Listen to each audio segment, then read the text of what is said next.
¿Sabes ese espera, testimonio de quién va a ser estáis fundamental? equivocando. Es que no sabemos. De la abogada y Albacea, la que la acompaña. Claro, por eso porque ella es la que lo va a contar, que es lo que ha dicho Isabel. Que no sucede esa tarde rápido y Por mal. eso no, porque no, se no, van a claro, Estados Unidos. no. A ver, Le va a lo mejor contar me habéis interpretado por qué mal. Yo digo que ese si día... no te que interpretes ese día mal, lo no, hace, pero no quiere decir no lo que... digo claro. por ti, Mari, lo digo Que porque lo a entienda la ella gente. sí le cuenta, y ella no lo ha contado nunca, y lo contará ahora, cuáles son las impresiones, porque cuando tú vas a cambiar y tenías uno anterior, que además se lo dice, tú tienes que decirle, Los oye, lo motivos. quiero hacer así, Claro. por esto y por esto. Claro. ¿Por qué a su viudo no le deja nada, ni siquiera la legítima? ¿Por qué decide sacar a su hermana, que iba a ser la albacea, A sus y nietos. de toda la fortuna, por qué decide sacarla?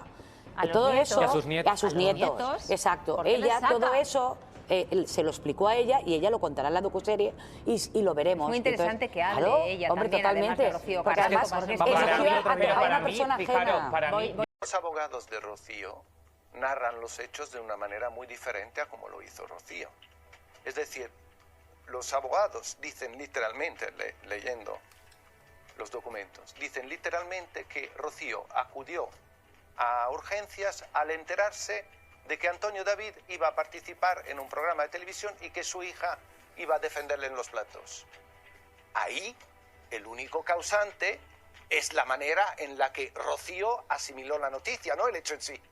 No se había ¿Entiendes lo que quiero producido decir? todavía. Sí, No se había producido. De todas formas, pero quiero a ver. decir, encima. O sea, lo que muestra... ¿Sabes? Porque pongamos las cosas, quiero decir, porque pongamos las cosas Objetivamente, y además, objetivamente claro, en no su hay- sitio, que esto es un Efectivamente. testimonio. Un testimonio Claro, que además sí, sí, luego, son sus vivencias. paralelamente, Pero hay- no se puede hacer un juicio paralelo. No, no, Claro, Yo que creo que es una nadie barbaridad. podemos Claro. cuestionar lo que ella siente, porque lo que ella Claro. siente... Ni su eso, dolor, que lo ni tiene. su dolor, ni su manera de interpretar los hechos y todo lo que ha vivido durante este año y cómo le ha afectado. Yo creo que eso es incuestionable Cuestionable, y no se puede absolutamente. dudar porque son Y los se sus empatiza sentimientos con el dolor de y ya ella, está. desde Pero claro, luego. evidentemente están los hechos. Fijaos que ya lo conté aquí, que el Tribunal Supremo, perdón, la condena a costas a ella.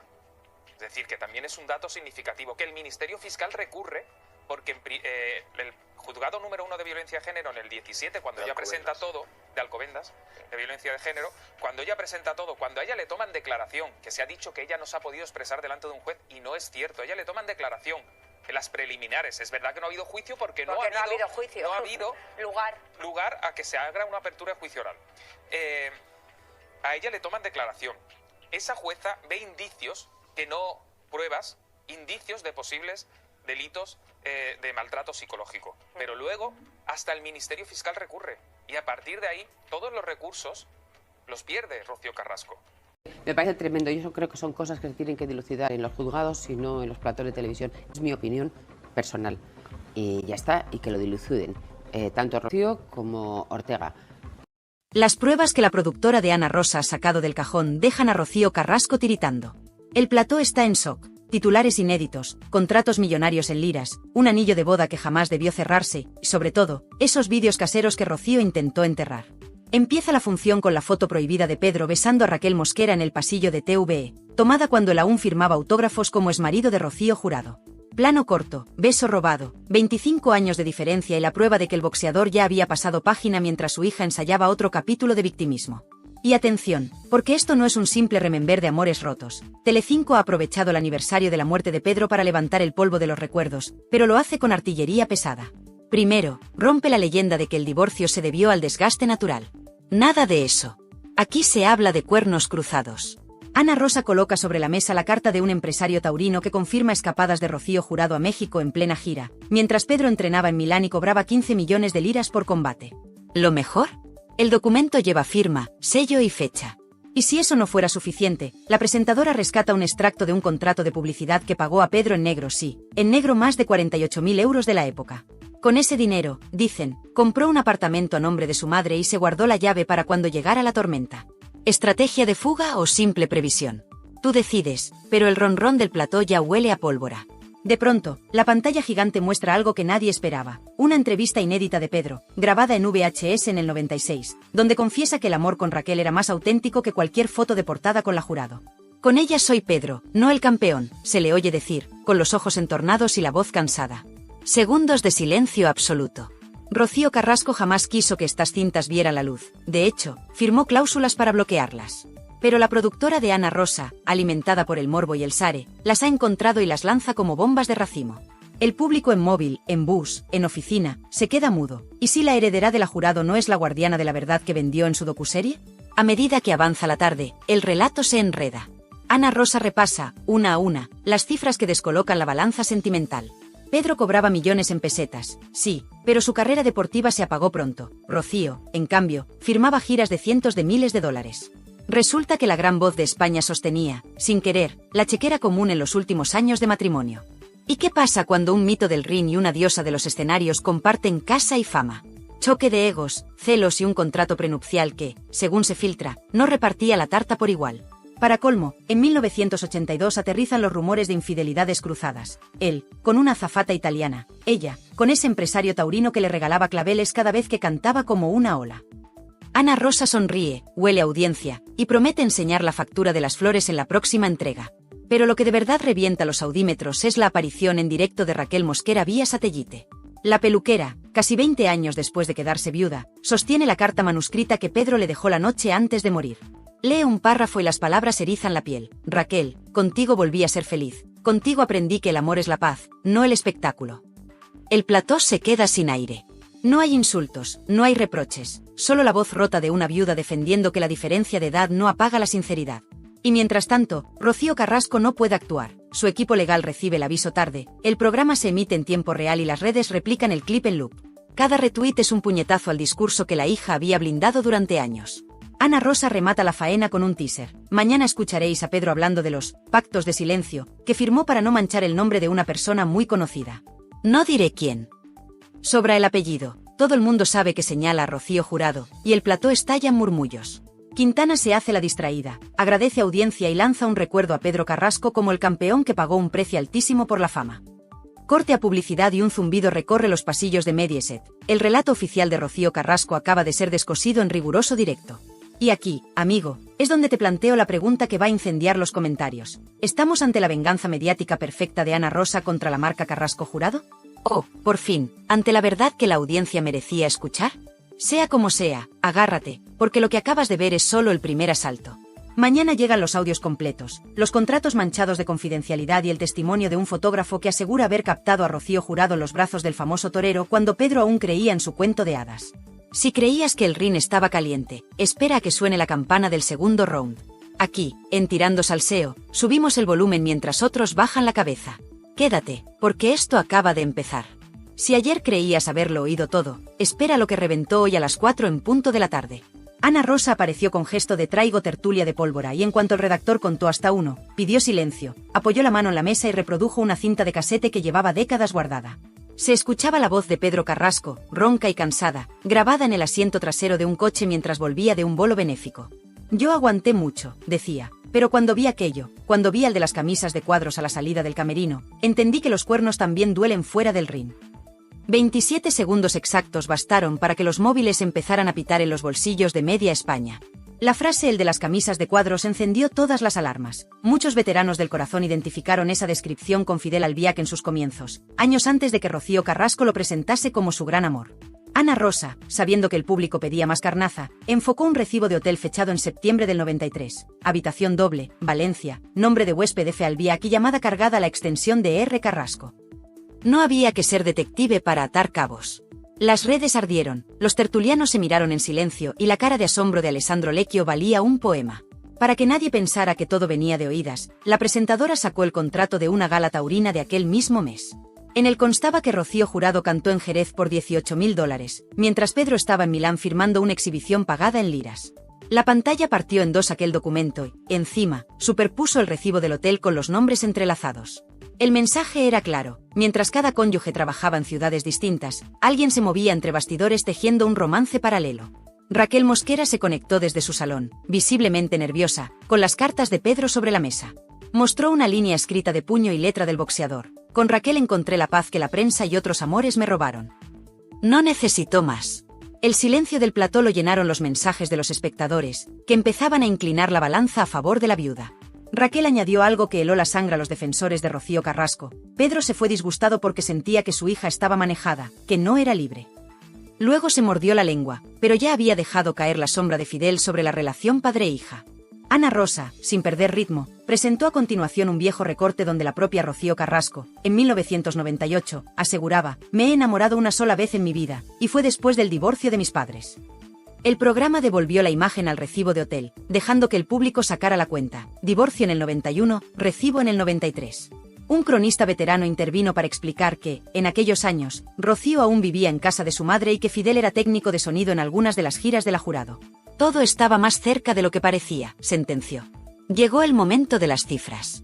Un gráfico muy sencillo mostró los ingresos paralelos de la pareja cuando el matrimonio se tambaleaba. 1992, gira de Rocío Jurado por Veracruz, $18.000. 1992, exhibición de Pedro en Roma, 12.000 liras, 7.000 euros de hoy. 1993, una semana después, compra de joyas en Vía Montenapoleone a nombre de R. Carrasco, $6.800. El contraste era brutal, ella multiplicaba contratos y él se mantenía a flote con exhibiciones puntuales. Ana Rosa lanzó la pregunta que muchos se hacían en casa: ¿de verdad la versión oficial es que él era el millonario y ella la sufridora? Más de un espectador se quedó clavado frente al televisor, recordando los relatos emotivos de la docuserie donde la hija pintaba a su padre como el hombre rico que arrastraba a la madre de concierto en concierto. Para meter más leña, un testigo inesperado entró por teléfono. Un antiguo chofer de la familia contó, sin titubeos, que en Navidad del 89 llevó a Pedro a un chalet de la Sierra para un encuentro discreto con una mujer que no era Rocío Jurado. No dio nombre, pero sí dijo que la señora cantaba fandangos y trabajaba en un local de peinados. El plató entero entendió la indirecta a Raquel Mosquera. Según el chofer, aquella noche Pedro volvió con los ojos llorosos y repitió que había encontrado a alguien que le recordaba a su madre, sencilla y sin dobleces. Otro golpe a la versión oficial. Mientras la conversación subía de tono, la dirección del programa recibió un escrito del despacho de Rocío Carrasco pidiendo que no se difundieran documentos privados. Ana Rosa lo leyó en voz alta: solicitamos cese inmediato de la emisión de material íntimo. Después lo dejó sobre la mesa y continuó: cuando la verdad se sustenta con papeles, no hay despacho que pueda taparla. Los aplausos retumbaron. Entonces llegó el bombazo final de la tarde, un fragmento más largo del casete de Pedro. En esa parte, el excampeón confesaba que estaba redactando un nuevo testamento para dejarle su chalet a Raquel y que mi hija ya vive con quien quiere y tiene de sobra. La frase cayó como un martillo. Significaba que el famoso legado Carrasco no iba a ir todo a la rama Jurado Carrasco, como muchos creían. De fondo, la mirada de Raquel se llenó de lágrimas. Los tertulianos empezaron a barajar qué parte de la herencia podría haber cambiado de manos y cómo afectaría eso a las batallas legales pendientes. La tarde terminó con Ana Rosa adelantando que hoy mismo había localizado la póliza de seguro de vida de Pedro, donde figuraba Raquel Mosquera como beneficiaria principal. Y avisó con una sonrisa fría: mañana veremos cuánto dinero cambió de destino aquel enero de 2001. Fue suficiente para que varios patrocinadores reservasen espacio publicitario antes de acabar la emisión. Cuando las luces del plató se apagaron, quedaban flotando 3 preguntas que iban a incendiar sobremesas, cenas y redes sociales. ¿Conocía Rocío Carrasco la relación exacta de su padre con Fidel antes de que su madre falleciera? ¿Cuántos papeles más guardan los archivos olvidados de Televisión Española y de las productoras de los 90? ¿Volverá a hablar Raquel Mosquera o preferirá aguardar el próximo movimiento legal de la heredera? Mientras tanto, medio país preparaba palomitas para la siguiente entrega y la otra mitad buscaba viejos recortes para comprobar hasta qué punto les habían contado la historia al revés. Unos querían justicia para el campeón, otros ansiaban ver caer a la hija que monopolizó los platós, y todos sabían que Ana Rosa apenas había desplegado la primera carta del mazo. La partida seguía en marcha, y cada palabra nueva de Pedro en aquellas cintas prometía un golpe directo a la mandíbula del relato oficial. Nada más empezar el programa, Ana Rosa alzó un papel con membrete bancario suizo, lo agitó ante la cámara y soltó: aquí está, el dinero que nadie quería enseñar. Ni sintonía ni presentación, fue una bofetada directa al público. El documento, con fecha de abril de 1994, mostraba un ingreso de 137.000 francos suizos a nombre de R. Jurado, procedente de una sociedad radicada en Nassau. Acto seguido, la presentadora dio paso a un especialista en finanzas que tradujo la cifra a nuestra moneda: más de 18 millones de pesetas de aquella época, casi 110.000 euros de hoy. Con esto, añadió, se pagó un lote de joyas y se reservó un ático en Miami. La mesa se quedó muda. El público, en casa, apretaba la taza de café. La artista, siempre retratada como la esposa sufridora de un boxeador millonario, manejaba, en realidad, fortunas que no aparecían en ningún reportaje de los 90. Con la pantalla partida, el programa emitió el extracto de una cuenta corriente a nombre de Pedro Carrasco. Apenas 300.000 pesetas a crédito, menos de 2.000 euros, el mismo mes que la Jurado ingresaba aquella lluvia de francos. Ana Rosa no necesitó frases grandilocuentes, bastó con apuntar a la diferencia y preguntar, ¿por qué se dijo durante años que Pedro era el rico y Rocío la sacrificada? El desconcierto cruzó el plató, los tertulianos rebuscaban en sus notas y un ronrón de indignación crecía en redes. Al otro lado del teléfono, un viejo representante de artistas confirmó que, tras la boda, todos los contratos de la cantante incluían una cláusula de confidencialidad sobre honorarios, para evitar celos y comentarios. Esa palabra, celos, flotó como un fantasma. ¿Había celos también en la hija que ahora perdía el control del relato? No dio tiempo a procesar el dato cuando Ana Rosa pinchó a Raquel Mosquera en directo. La viuda, más firme que el día anterior, mostró 2 recibos de la clínica de fertilidad a la que acudió con Pedro en 1999. Cada ciclo costó 700.000 pesetas y lo pagó él con un cheque a su nombre. Raquel añadió una frase que golpeó duro. Pedro quería otro hijo para demostrarle al mundo que aún tenía fuerza, y se le rompió el corazón cuando supo que su patrimonio no alcanzaba para blindar a ese bebé del ruido mediático. El plató enmudeció. Un tertuliano dejó caer que quizá el boxeador temía que la herencia quedara en disputa con su primera hija. Raquel, sin pestañear, sacó un tercer papel, la póliza de seguro de vida con ella como beneficiaria principal y una nota manuscrita de Pedro que decía, para nuestra futura familia. Una bofetada al argumento de Rocío Carrasco sobre el capricho pasajero del segundo matrimonio. Mientras los móviles hervían, Ana Rosa sacó su siguiente as de la manga, un reportaje cargado de nostalgia, con imágenes de archivo donde Pedro recibe un ramo de claveles rojos después de un bolo, ramo enviado, según la carta adjunta, por un gran amigo mexicano que te admira. La tarjeta estaba firmada con iniciales imposibles de confundir, OCF. El realizador congeló la imagen y el rótulo dejó claro lo que medio país ya intuía, OCF igual a Ortega Cano. En ese instante, los mensajes en WhatsApp se dispararon. Si el diestro enviaba flores al boxeador, era un gesto de camaradería o un detalle encubierto para Rocío Jurado. A la media hora de programa, llegó otro audio inédito de Pedro. Esta vez se le escuchaba en tono íntimo, grabado, según el rótulo, durante una sobremesa de Navidad de 1995. La fama mata lo que toca, decía, y si a la fama le sumas la ambición, te quedas solo. Añadía que a mi niña la están vistiendo de muñeca y no se da cuenta. En el plató, el eco de esas palabras fue un mazazo. Pedro denunciaba, sin nombrarlos, la influencia de la madre y de Fidel sobre Rocío Carrasco. Tras la grabación, Ana Rosa miró al público y sentenció, un padre pidiendo ayuda en mitad de una cena familiar. ¿Dónde estaba la que hoy presume de haberlo protegido? El silencio se hizo tan denso que se cortaba. Como remate, el programa sacó los recibos de las flores que Rocío Jurado recibía en cada estreno de disco. Uno de ellos, fechado en 1991, ascendía a 60.000 pesetas. La tarjeta la firmaba F. Albiac, entonces ayudante de escenario. El contertulio Luis Rollán, amigo de la Jurado, se pasó la mano por la frente y admitió que nunca había visto aquel gasto. Pero lo cierto es que Fidel se movía cerca de la familia desde mucho antes de lo que cuenta la versión oficial. Fue la frase que detonó el hashtag #Fidel desde el principio. En paralelo, llegó un comunicado del despacho de Rocío Carrasco. Esta vez, le llamaron nota legal, exigiendo rectificaciones. Ana Rosa lo leyó sin anglicismos ni tecnicismos. La señora Carrasco exige que se respete su intimidad y que no se difundan más documentos privados. La presentadora levantó la vista y con voz serena respondió, nosotros respetamos la ley, pero respetamos aún más la memoria de Pedro Carrasco, que no pudo defenderse en vida. El plató estalló en aplausos. El público mayor, el de esa franja de 55 años que sigue la sobremesa, entendió cada palabra. Y la emoción cruzó la pantalla. Mensajes de apoyo a Raquel se multiplicaron y hasta espectadores que antes estaban con la docuserie empezaban a dudar. Para cerrar la jornada, Ana Rosa se guardó un gancho final. Conectó con un notario jubilado que atendió a Pedro en 2000. El hombre mostró una copia autenticada de un borrador de testamento, no el definitivo, con una cláusula sorprendente. Legaba a Raquel el 50% de los derechos de imagen que aún generara su nombre. Aquello dinamitó la creencia de que todo lo que producía la leyenda Carrasco pertenecía a Rocío Carrasco. El notario aseguró que ese borrador existió, aunque no sabe si se firmó antes del infarto. Prometió enviar el documento completo al programa si la familia no lo impugnaba. El suspense quedó servido. Todo esto en hora y media de directo. Las reacciones fueron inmediatas. Los espectadores mayores compartían recuerdos de las galas de Rocío Jurado y comparaban fechas con los extractos suizos. Los más jóvenes abrían hebras de Twitter sobre manipulación familiar y gastaban memes con flores de 60.000 pesetas. La propia productora de Rocío Carrasco filtró a algunos digitales que estudiaba denunciar revelación de secretos, pero la bola de nieve ya rodaba. Ana Rosa cerró con una mirada al objetivo y una promesa. Mañana mostramos el parte médico donde el cardiólogo de Pedro advierte, estrés familiar mantenido como factor de riesgo. Y veremos quién provocaba ese estrés. sin despedidas grandilocuentes, solo una última frase para la audiencia que, a esas alturas, estaba pegada al sillón. No cambien de canal, que esto solo acaba de empezar. El SARE se disparó hasta rozar el 21% y el zumbido de los móviles confirmó que el país entero pedía más. ¿Conclusión? No hubo cortina de humo ni Toby Continued en inglés, simplemente un hasta mañana que huele a más papeles, más cintas y más secretos de un clan que, por primera vez, ya no controla la versión oficial. Y ahora la pelota está en el tejado de Rocío Carrasco. Si responde, avivará el fuego. Si calla, confirmará cada sospecha.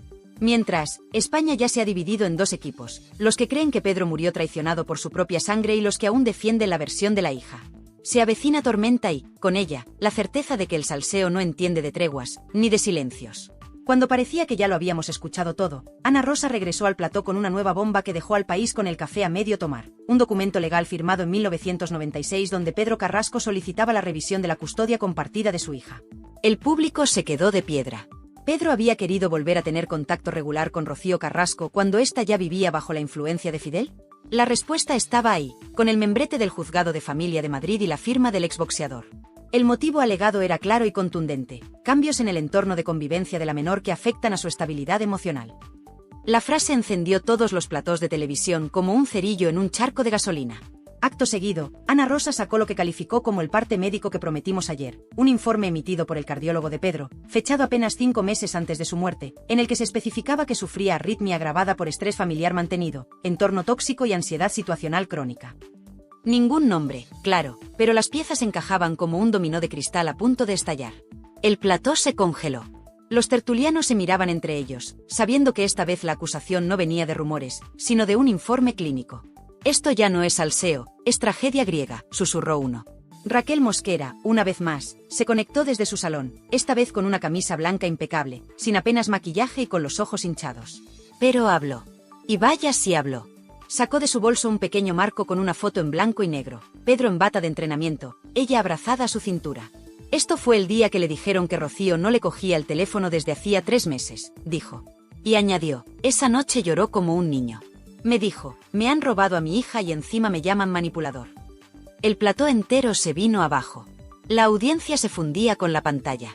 El dolor atravesaba como un cuchillo de mantequilla. Raquel, entre lágrimas, terminó diciendo, yo no soy periodista, pero el Pedro que yo conocí no mentía. Se murió pensando que su hija ya no era su hija. En ese instante, Ana Rosa detuvo el ritmo y pidió silencio.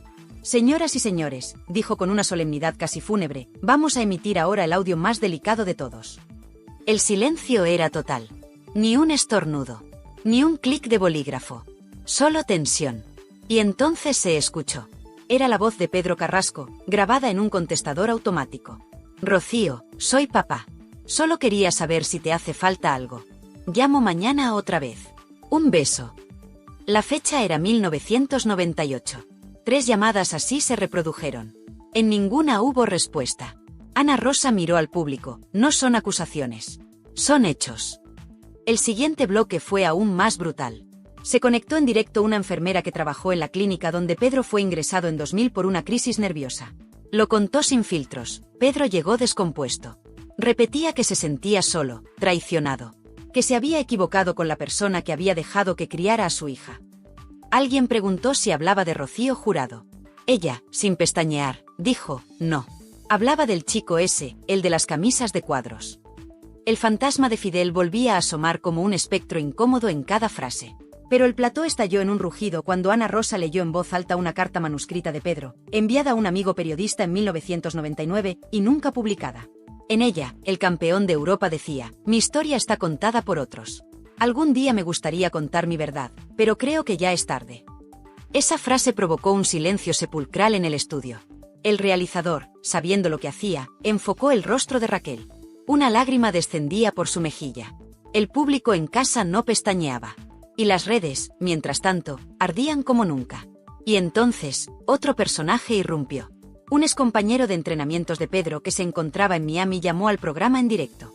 Confirmó que en el año 1995, en una conversación privada, Pedro le confesó que sentía que Fidel había separado a Rocío Carrasco de su familia. Y dejó una frase lapidaria, Pedro no le tenía miedo a nadie, excepto a quedarse solo. Ahí fue cuando se empezaron a contar los minutos para el comunicado de Rocío Carrasco, que se sabía inminente. En paralelo, desde el departamento legal de Mediaset llegaba una advertencia: posible violación de derechos de imagen si se emite el testamento original sin consentimiento de los herederos legales. Pero ya era tarde. Ana Rosa alzó un sobrelacrado y dijo: esto es el testamento que Pedro firmó 2 semanas antes de morir. No lo emitiremos hoy, pero sí puedo decir que en él no aparece el nombre de Rocío Carrasco como beneficiaria principal. El impacto fue inmediato. Se hizo el silencio. No por falta de palabras, sino porque nadie se atrevía a romper el aire. Para cerrar, Ana Rosa dio un paso que muchos no esperaban. Hizo una pregunta directa al aire. ¿Queréis saber por qué Pedro no dejó su nombre a su hija en ese testamento? Porque su hija ya no era libre. Y él lo sabía. La audiencia explotó. La pantalla se llenó de mensajes. Algunos defendían a Rocío, pero muchos más comenzaban a girar el foco. El relato oficial empezaba a resquebrajarse. Y como si no bastara con todo lo anterior, en el último segundo del programa, se leyó una cita atribuida a Pedro Carrasco que cerró la jornada con el impacto de un directo al mentón. Cuando una hija calla ante la injusticia, deja de ser mi sangre para ser solo un apellido. La frase apareció en pantalla sobre fondo negro, sin música, sin voz en off. Y bastó. Cuando los espectadores pensaban que ya lo habían visto todo, que ningún otro documento o testimonio podría añadir más leña al fuego, Ana Rosa dio el golpe más certero de toda la semana. A las 5:15 exactas, interrumpió a un contertulio para decir: hay una última cinta. Es breve, pero es la que lo cambia todo. Silencio total en plató. El sonido que se oyó a continuación no era una voz cualquiera. Era Pedro Carrasco, desde el interior de una consulta médica, respondiendo a una pregunta sobre su estado de salud. Lo dijo con esa voz grave, rota y honesta: no tengo miedo a morirme. Tengo miedo a que mi hija crea las mentiras de quien le quiere lejos de mí. Un puñetazo al alma. No hubo aplausos. Solo lágrimas en muchos rostros, dentro y fuera de pantalla. Inmediatamente después, la producción del programa mostró en pantalla una línea de tiempo, desde 1991, fecha del divorcio entre Pedro y Rocío Jurado, hasta 2001, año de su fallecimiento. En ese gráfico, con puntos rojos, se marcaron todas las veces que Pedro intentó un acercamiento público o privado con Rocío Carrasco. Fueron 12. Ninguna recibió respuesta. Algunas incluso, según testigos presenciales, terminaron con silencios tensos o rechazos por parte del entorno de Rocío. Pero lo que más escandalizó a los espectadores fue la revelación final de Raquel Mosquera, una carta sin fecha exacta, pero escrita de puño y letra por Pedro, en la que decía: me han vetado como padre. No puedo competir con la fama, ni con los asesores, ni con los que viven a costa de crear odio. Si me pasa algo, que alguien diga que lo intenté. Esa frase quedó congelada en pantalla durante 30 segundos. Tiempo suficiente para que miles de espectadores la fotografiaran, la compartieran, la hicieran viral. Y tiempo suficiente también para que el relato oficial de Rocío Carrasco empezara a desmoronarse delante de toda España. Los tertulianos se quedaron sin argumentos. La narrativa de la hija desamparada que luchaba contra un entorno hostil había chocado de frente con los papeles, los audios, los testigos y las emociones más crudas. Porque ya no era solo una cuestión de versiones enfrentadas. Era una cuestión de verdad, de hechos, de dolor tangible. Y cuando parecía que el programa iba a cerrar así, Ana Rosa sorprendió con un último invitado, el antiguo administrador de Pedro Carrasco. Un hombre mayor, con rostro serio y gesto de quien ya no tiene nada que perder. Lo que soltó fue dinamita. Dijo que, en el año 2000, Pedro se reunió con él para discutir la venta de un piso que tenía en la Costa del Sol. La intención era clara: quería dinero rápido para asegurarse de que Raquel no tuviera que depender de nadie si a él le pasaba algo. La venta no llegó a cerrarse, pero el mensaje estaba claro. Pedro temía que lo poco que tenía no bastara para proteger a quien él consideraba su verdadera familia en ese momento. Y no mencionó en ningún momento a Rocío Carrasco en esa conversación. Ni una sola vez. El plató era una olla a presión. Los móviles no paraban de vibrar. Las redes hervían con mensajes cruzados. Algunos seguían defendiendo a Rocío, pero cada vez más voces exigían una revisión de todo el relato mediático. Incluso periodistas que habían apoyado la docuserie empezaban a lanzar tweets con palabras como revisión necesaria, documentos reveladores o directamente hemos sido engañados. Y entonces, en el último minuto, ocurrió lo impensable. Ana Rosa pidió a realización que cortaran las luces y dejaran solo la imagen del chalet de Pedro Carrasco en Torrelodones. En pantalla, una cámara lenta mostraba el portón de entrada, una bugambilla que trepaba por la verja, y la voz en off de Pedro, rescatada de archivo, diciendo: este es mi rincón de paz. Aquí fui feliz. Nada más. No hizo falta ningún editorial, ninguna conclusión. Ese plano silencioso, cargado de melancolía, fue el clavo en el ataúd de la historia oficial que durante décadas nos habían contado. Al terminar la emisión, Telecinco tuvo que emitir un comunicado reconociendo que los documentos presentados eran auténticos, y que cualquier derecho a réplica por parte de Rocío Carrasco quedaba garantizado. Pero ella, hasta ese momento, no dijo ni una palabra. El país entero estaba dividido. Las sobremesas de 500.000 de hogares se habían transformado en juicios improvisados. En peluquerías, panaderías y autobuses se repetían las frases de Pedro como mantras. En redes, los hashtags almohadilla Pedro Carrasco tenía razón y almohadilla la verdad de Raquel Mosquera arrasaban en tendencias. Y en medio de todo este terremoto, solo una pregunta quedaba flotando. ¿Quién repara el daño hecho cuando la verdad llega demasiado tarde? En medio de tanto documento desenterrado, de audios que nadie esperaba, de cifras que rompen el relato oficial, y de silencios que ahora pesan como losas, una verdad empieza a abrirse paso entre las grietas del pasado. La historia que nos contaron no era toda la historia. Pedro Carrasco, el campeón, murió con más preguntas que respuestas, con más cariño en su corazón que poder en sus manos, y con una sensación amarga, la de que alguien, más cerca de lo que pensaba, quería reescribir su vida en tercera persona. ¿Era Fidel? ¿Era Rocío Carrasco? ¿Era una maquinaria mediática que supo aprovecharse de una familia rota? Porque aquí lo que de verdad se pone sobre la mesa no es una factura suiza ni una póliza de seguros. Es el derecho de un hombre, un padre, un marido, un luchador, a que se escuche su versión. Y durante demasiado tiempo, esa versión fue silenciada. ¿Y qué ha hecho Ana Rosa? Ni más ni menos que lo que la audiencia pedía a gritos: abrir el cajón, sacar los papeles y dejar que hablen los hechos. Ni ediciones emocionales, ni cortinas de victimismo, ni llantos premeditados. Solo verdad, aunque duela. Solo verdad, aunque incomode. El vídeo del casete con la voz de Pedro diciendo: mi hija ya ha elegido con quién vivir, y yo no la reconozco, dejó helada a media España. Esas palabras, dichas sin rencor pero con tristeza, revelan algo mucho más profundo que una pelea familiar, una fractura generacional y emocional que no se ha querido ver. Y la gran pregunta, la que retumba tras cada minuto de emisión, es: ¿dónde estaba Rocío Carrasco mientras todo esto ocurría? ¿Por qué no contestó a estas pruebas cuando tuvo todo un documental para hacerlo? ¿De verdad nos creímos que su padre era un hombre distante y millonario, que no quería saber nada de ella? Porque, y esto es lo más duro de decir, a veces, el relato de una víctima mal contado puede convertirse en el verdugo de la verdad. Ana Rosa ha expuesto papeles.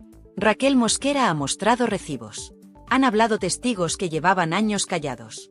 Y todos coinciden en una idea: Pedro Carrasco no fue el hombre frío que quisieron pintar. Fue un padre preocupado, un marido entregado en su segunda oportunidad, y un profesional que lo perdió todo menos su dignidad.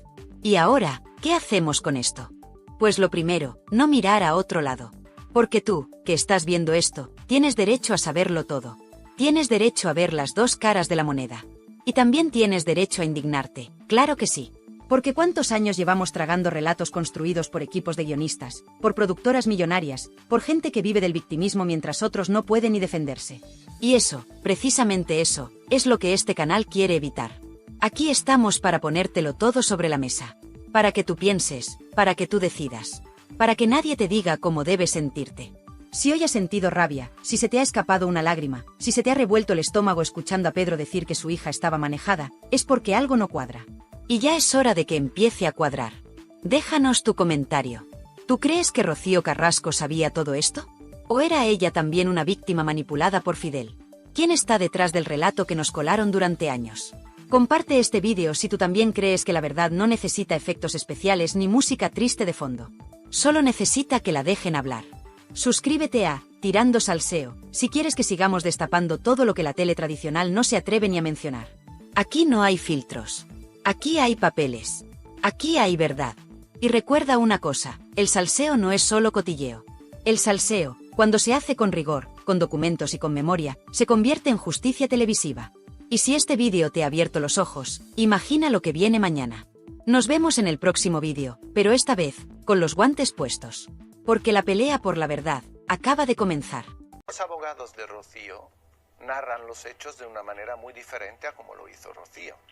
Es decir, los abogados dicen literalmente, leyendo los documentos, dicen literalmente que Rocío acudió a urgencias al enterarse de que Antonio David iba a participar en un programa de televisión y que su hija iba a defenderle en los platos. Ahí, el único causante es la manera en la que Rocío asimiló la noticia, no el hecho en sí. No se había ¿Entiendes lo que quiero producido decir? todavía. Sí, No se había sí. producido. De todas formas, Pero quiero a ver. decir, encima. O sea, lo que muestra... ¿Sabes? Porque pongamos las cosas, quiero decir, porque pongamos las cosas Objetivamente, y además, objetivamente claro, en no su hay- siticio, que esto es un Efectivamente. testimonio. Un testimonio Claro, que además sí, sí, luego, son sus vivencias. paralelamente, Pero que nadie- no se puede hacer un juicio paralelo. No, no, Yo porque creo es que una nadie barbaridad. podemos Claro. cuestionar lo que ella siente, porque lo que ella Claro. siente... Ni su eso, dolor, que lo ni tiene. su dolor, ni su manera de interpretar los hechos y todo lo que ha vivido durante este año y cómo le ha afectado. Yo creo que eso es incuestionable Cuestionable, y no se puede absolutamente. dudar porque son Y los se sus empatiza sentimientos con el dolor de y ya ella, está. desde Pero claro, luego. evidentemente están los hechos. Fijaos que ya lo conté aquí, que el Tribunal Supremo, perdón, la condena a costas a ella. Es decir, que también es un dato significativo, que el Ministerio Fiscal recurre porque el juzgado número 1 de violencia de género en el 17, cuando ella presenta todo, de Alcobendas, de violencia de género, cuando ella presenta todo, cuando a ella le toman declaración, que se ha dicho que ella no se ha podido expresar delante de un juez, y no es cierto, a ella le toman declaración en las preliminares. Es verdad que no ha habido juicio porque no ha habido juicio. no ha habido lugar. a que se haga una apertura de juicio oral. A ella le toman declaración. Esa jueza ve indicios, que no pruebas, indicios de posibles delitos de maltrato psicológico. Pero luego hasta el Ministerio Fiscal recurre y a partir de ahí todos los recursos los pierde Rocío Carrasco. Me parece tremendo. Yo creo que son cosas que se tienen que dilucidar en los juzgados y no en los platos de televisión. Es mi opinión personal. Y ya está, y que lo diluciden. Tanto Rocío como Ortega. ¿Sabes ese espera, testimonio espera, de quién va a ser estáis fundamental? equivocando. Es que no sabemos. De la abogada y albacea, la que la acompaña. Claro, por eso. Porque ella es la que lo va a contar, que es lo que ha dicho Isabel. Que no sucede esa tarde rápido y Por mal, eso no porque basta, se no, va a claro, Estados no, Unidos. no. A ver, Le va a lo mejor contar me habéis interpretado por qué mal. Yo digo que ese día- si no te que no, interpreto, que ese día lo lo digo por hace, ti. no quiere decir No lo que, digo claro. por ti, Mari, lo digo porque lo ella, entienda a la ella gente. sí le cuenta, y ella no lo ha contado nunca, y lo contará ahora. ¿Cuáles son las impresiones? Porque cuando tú vas a cambiar y tenías uno anterior, que además se lo dice, tú tienes que decirle, Los oye, lo motivos. quiero hacer así, Claro. por esto y por esto. Claro. ¿Por qué a su viudo no le deja nada, ni siquiera la legítima? ¿Por qué decide sacar a su hermana, que iba a ser la albacea, A sus y nietos. de sus toda la nietos. fortuna? ¿Por qué decide sacarla? A los Todo nietos. eso, Y a sus nietos. a sus A los nietos. nietos. Exacto. ¿Por qué les Ella, saca? todo eso se lo explicó a ella y ella lo contará en la docuserie y lo veremos. Es muy interesante que hable claro, ella hombre, también, además totalmente. de Rocío porque Carrasco, además porque es eligió Para mí, a una para mí, persona fijaros, ajena. para mí, Voy-